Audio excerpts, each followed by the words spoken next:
Doctor ધર્મ કાંબલિયા, પૂર્વ syndicate સભ્ય, સૌરાષ્ટ્ર યુનિવર્સિટી. આજે વિરોધ એના માટે હતો કે સૌરાષ્ટ્ર યુનિવર્સિટી ઘણા ટાઈમથી અખબારોના માધ્યમથી રોજબરોજ કાંઈક ને કાંઈક વિવાદમાં આવે છે.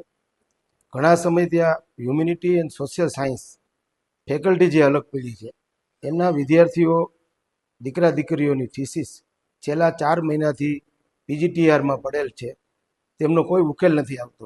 વિદ્યાર્થીઓ લગભગ રોજ ધક્કા ખાય છે અને તેમને એમ કહેવામાં આવે છે કે ડીનની નિમણૂક નથી થઈ, એટલા માટે આગળની કાર્યવાહી થઈ શકશે નહીં.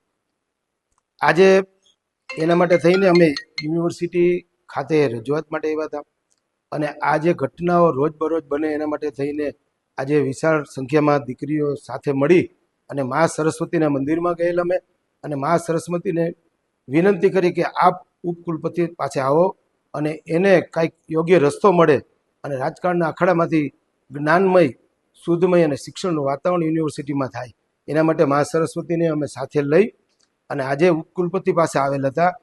તેમને પર આશીર્વાદ આપેલ અને આ દીકરા દીકરીનું થીસીસ 2 દિવસમાં આગળની કાર્યવાહી કરે એના માટે અલ્ટિમેટમ આપે છે.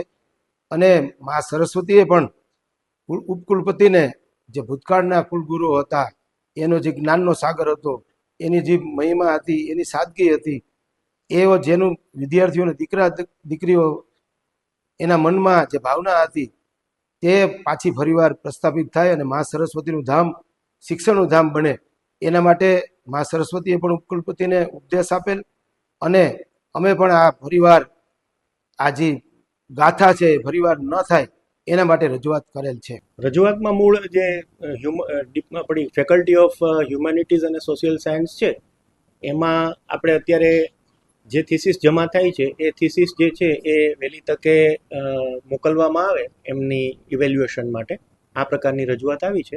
વિભાગની અંદર આપણે એની ઘણા વખતથી સૂચના આપી છે એટલે ડીનની ગેરહાજરીમાં પણ એ ચાર્જ જે છે અથવા કુલપતિના લેવલે પણ એ થીસીસ છે એ મોકલી શકાય એની સૂચના આપેલી છે. એનું ફોલોઅપ લઈ અને જે અટકેલી બાકીની થીસીસ હશે એને વહેલી તકે આપણે મોકલવાની કાર્યવાહી કરવાની છે.